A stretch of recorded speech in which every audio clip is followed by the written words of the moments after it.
Ever wonder what happens when you drop a neurotic ex-cokehead comedian into a Middle Eastern war zone with no clear mission and a mic? Yeah, us too. Welcome to the most chaotic military debrief you never asked for, but absolutely need. From dehydration disasters to unsolicited childcare, this guy turns war stories into stand-up with a twist of trauma. Stick around, because somewhere between the jokes and awkward stares, he actually says something that matters. Don't blink or you'll miss the only honest moment in a military tent this year. All right, that was fast. Okay. Thought that would take longer, dude. Good to see you guys. All right.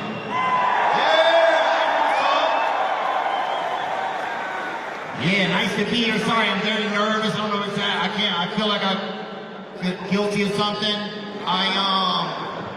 Oh yeah, it's alarming. What's going on? Not much. I didn't know I was gonna be here either. Yeah, I promise you, this is definitely court ordered. Oh yeah, I'm just getting out of some time. Yeah, they said, dude, you want to go to the Middle East? And I'm like, the Middle East of what? Like, what do you even mean? You mean like Kentucky or what do you guys want? They're like, no, dude, the Middle East where the peace is. I'm like, oh shit. Yeah, if you're hiring me to go over there and help with peace, then things are not good. It is not going well because, yeah, I'm on TMZ right now having a bar fight in Nashville, so I don't think...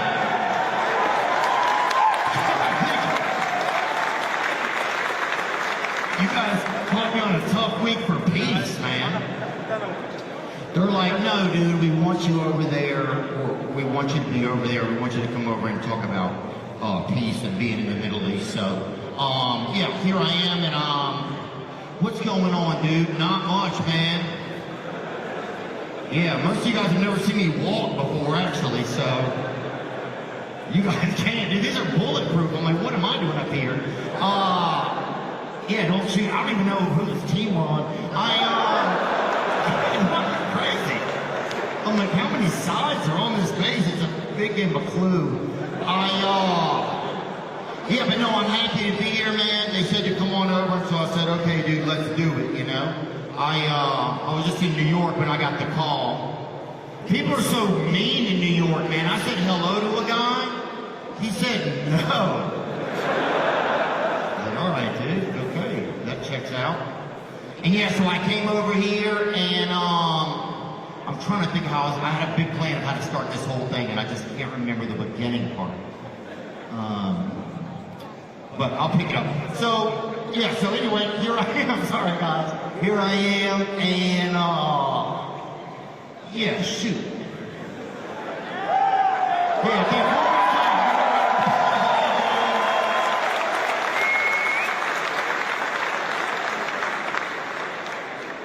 Yeah, thank you guys. They said, yeah, dude, come on over here. So I was like, all right, good. And I got here and they're like, I didn't even know what was going on. I was like, who are we fighting over here? And then I realized it's pretty much dehydration, I feel like, that's the #1 enemy, you know? It is really, oh yeah, it's for real, man. I saw a lieutenant sergeant, I did, with a pistol in his mouth. It was a water pistol. And he was shooting electrolytes right into himself, but, you know, PTSD is real, guys, so, yeah, you gotta stay hydrated around here, that's a big thing. And then I realized, oh, it's the oil, we're over here, there's a lot of oil, and they're like, the oil. I'm like, I don't give a shit about the oil, dude, what about the sunblock? How much for a barrel of crude sunblock? That's what I want to know. That's my biggest question.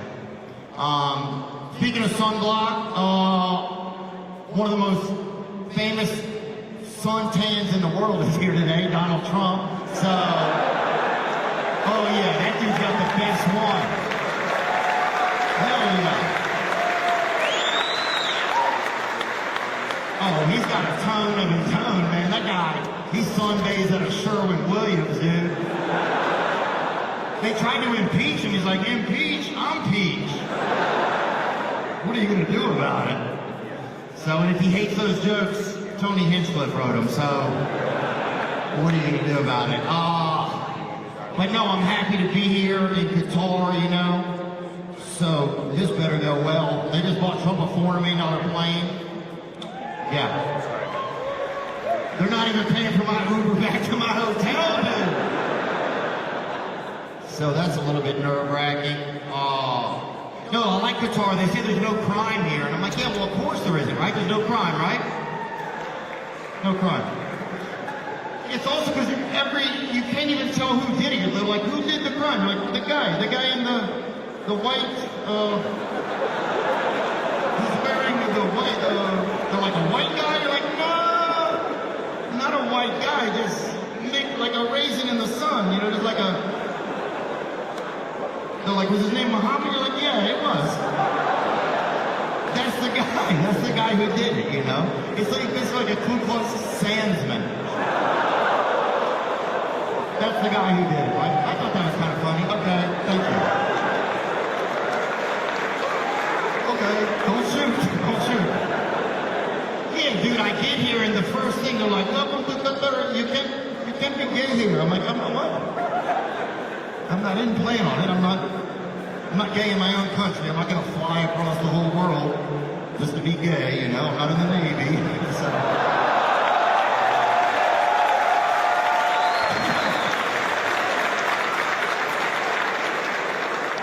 But that's like the biggest thing, no matter what you're doing. They're like, are you being gay? I'm like, I'm not. I'm just drinking out of the water fountain. Calm down. But you know, it's nice to be out here, dude. What's going on? Oh, you want to know something? I'll tell you this, dude. A falcon died. I got a new app on my phone. It tells you when a falcon dies. Just got the first notification today, -1 falcon. So, free app. You can pay $2.99, they'll tell you how it died. Bitch, I'm good, okay? I'm doing fine. Got my Yeezys on today, so...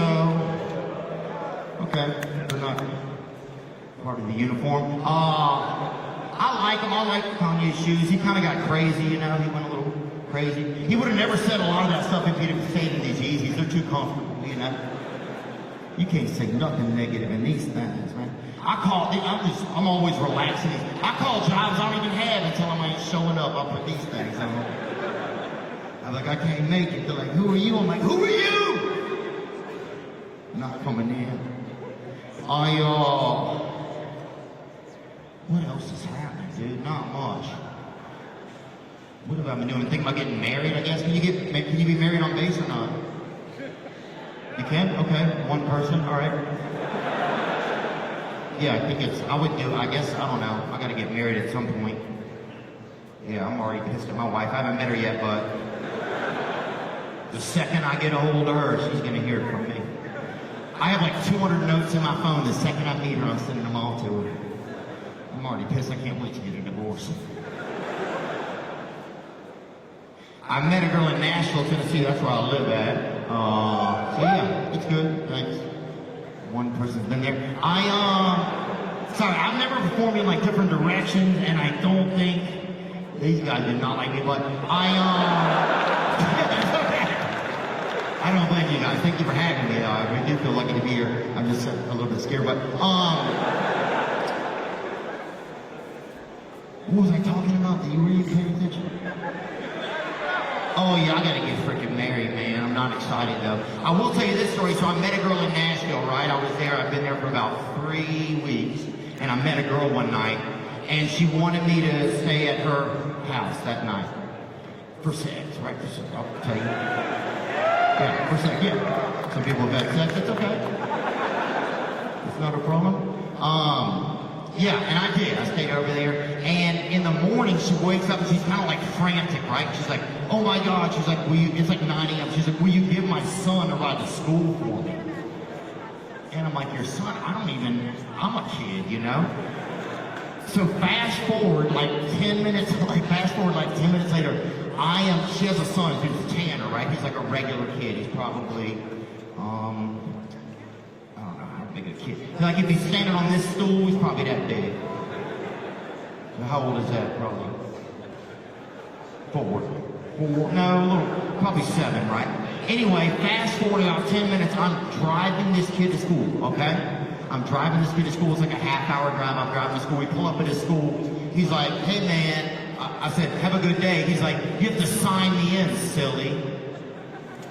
I'm like, dude, I don't even know you, okay? I don't even know your mother, really. So fast forward 2 minutes later, I'm walking this kid into school, right? Like a kid I do not even know. I'm walking him into school. It's like a pedophile that puts his toys away, okay?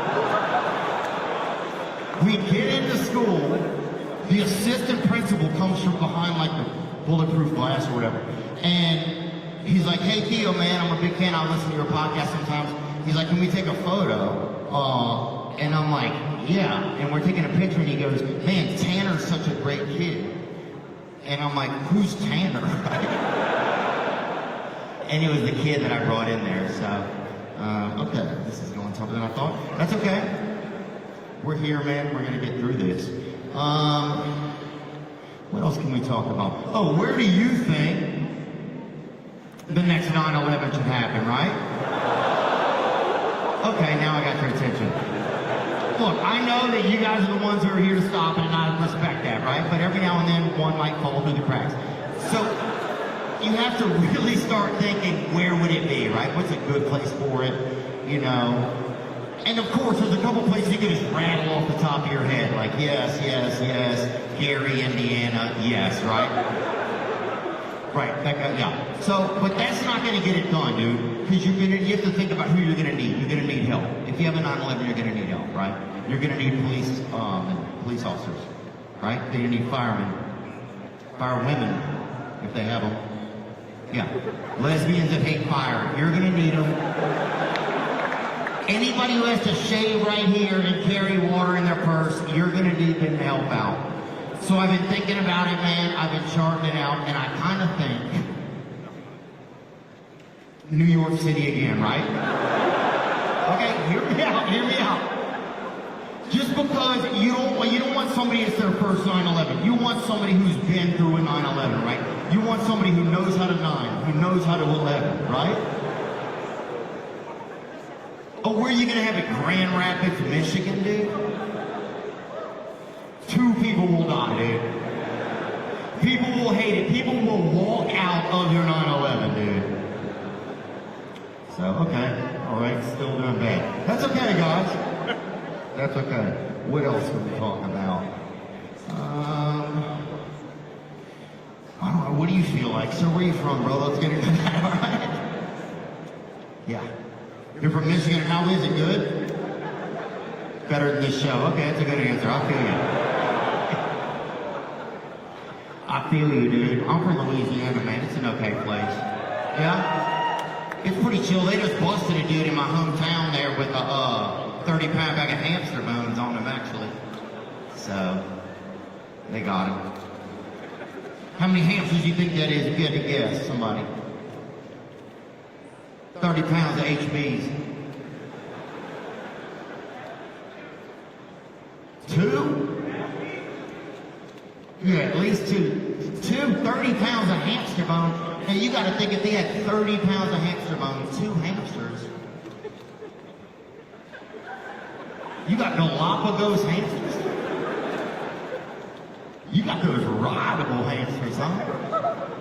No, they busted a dude 30 pounds of HBs in a pillowcase back of a Toyota Tercel. And they got him. Okay, all right. What is this guy shoot me or something, dude? This is getting tough. What else can we talk about? Man, that's how I feel too. Sorry, I don't know why I feel so weird. We'll get through this, man. This is good. Yeah, okay.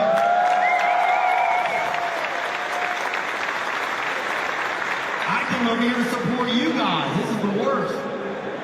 You guys are like, we'll help you, dude. All right. You What else can I talk about? Well, I'm drug-free 2 years, man.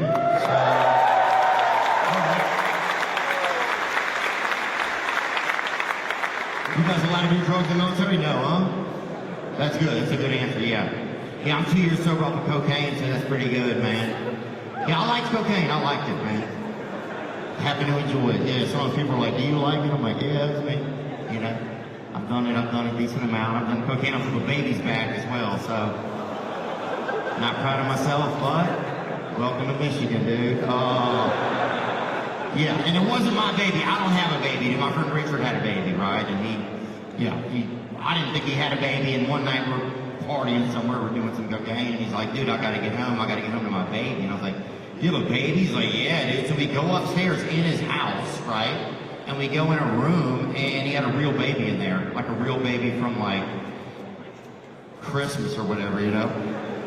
And it was in like a cage, not a cage, but like a little topless cage or whatever. Yeah, crib, right? Okay, whatever. Little house, cool house. And somebody put some cocaine on the baby's back, right? I didn't do it. Richard says I did it. And it wasn't a lot of cocaine. It was just it was like, you know, it didn't weigh the baby down. Okay, and it was a mixed baby, so you could see the cocaine, right? Yeah, I'm not doing white dust off a white child's back, all right? You can't even see the child. You're just huffing on this kid like I'm Joe Biden, dude.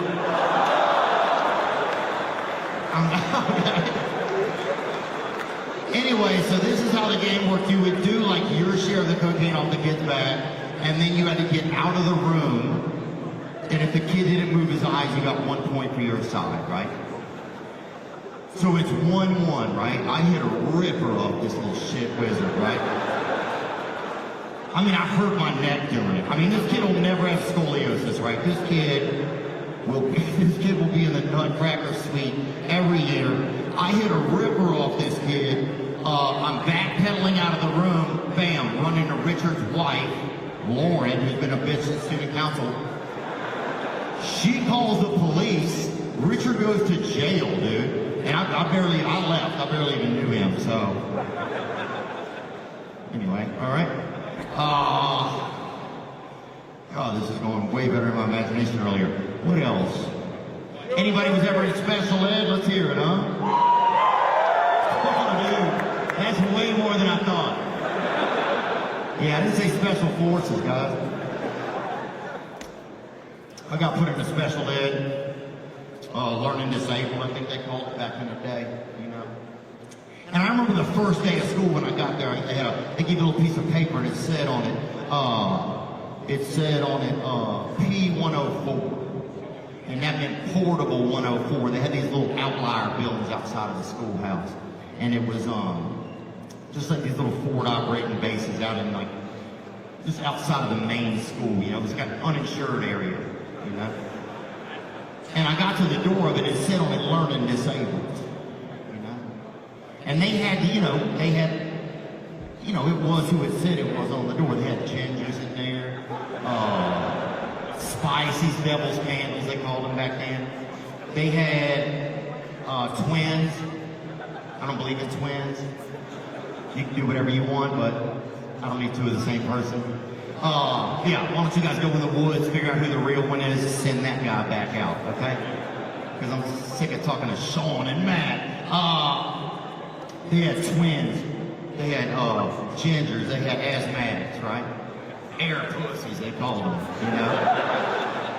Yeah, you can't breathe. This ain't your planet, okay? Anyway, and they also had the OG down. They had the OG learning disabled people. They had Down syndrome in there. Yeah. We had the original Down syndrome dude, the guy that only looks down, right? The guy who's like, I've been down, I stay down, you know? Gravity is my girlfriend, that guy, you know? We had him. We had Up syndrome, that guy. He was in there. We had the blind guy with the stick, the bravest guy God ever made. Every step he moves is a step into just sheer darkness, the Lord's room, but he was in there. We had the dude that just moves like a half inch at a time, that guy, Inchworm Watkins, he was in there. Cautious Clay, just keeping the world clear of landmines a half inch at a time, he was in there. The first wigger that they'd ever seen in our area, right? The first white kid that wanted to be black, they'd never seen it before. They put him in that bitch, okay? So you had Down syndrome, you had Up syndrome, you had Bravest Blind Dude, you had Lean With It, Rock With It. Then you had Brian Purvis just dribbling an invisible basketball and posting up limp kids in the lunch line. And we were what it said on the door, we was learning disables. And the teacher wasn't even a teacher, dude. It was Mr. Gregory that did the bleachers. And I'm like, who in the hell is this? This is the oldest one of us, bro. Why is he teaching us in Oakley's? And I didn't know why I was in there, man, and I was in there. I was in there for about 6 weeks. I was in there learning disables, you know? And you try to say, hey, I don't think I'm supposed to be in here. And they're like, yeah, that's what you all say. And so I was just in there. I didn't know if something happened to me over the summer. I didn't know if I got hit by something or if I was like an undercover boss or whatever. And I was in there about 5 weeks, and this kid, I knew a friend of mine named Scotty. He was bringing a note from his teacher to our teacher, and he came through our class. And I saw him. I was like, Scotty. And he acted like he didn't know me. I'm like, dang, bro. I'm in here deep. They can't even see me out there anymore. And about 2 weeks later, a teacher came in. She had some paperwork on her. And she said, there's been a mistake. And you saw half the people in there just stood up like that, too. I mean, people that hadn't stood up in a long time. I mean, even Down syndrome went mid-syndrome. And they called out my name, you know? So, when I see somebody that's learning disabled, man, I give my time, you know? And part of you never leaves, you know? Gang, recognize gang, so. We good? I want to thank you guys. I tried my best. This was super hectic, but that's not on you guys. That's on me. I want to thank the Qatari government for bringing me out. I definitely prepared, but it just, I don't know what it was. It was a lot. But we did our best, and I want to thank you guys also for, you know, even as hectic as today was, even with me telling jokes, it wasn't my best day. I'll give you that. But my job is I get to say what I want, right? I get to say what I want. Right? I get to speak freely, right? Whether you agree or not, but I don't have that right if people don't stand up for it, and so I just want to say that I wouldn't even be able to come here and do my job not well today if you guys weren't here sacrificing your time and commitment. And so I just want to thank you guys for giving me the freedom of speech, and we'll use the freedoms a little bit better next time, but I couldn't thank you more for making my job possible. It wouldn't exist. And thank you to the Qataris for having us here today. And you guys be good to yourselves, baby. Praise God. You know, it's almost poetic. Send a guy who barely survived special ed and used to party with cocaine straight into a Middle Eastern war zone, and somehow he becomes the voice of reason. And honestly, he's not wrong. Dehydration is the real enemy. Half the orders make no sense. And yeah, freedom of speech only feels real when someone like him gets to nervously ramble to a room full of people with automatic weapons. It's a mess, but hey, at least he's self-aware, which is more than I can say for most military briefings.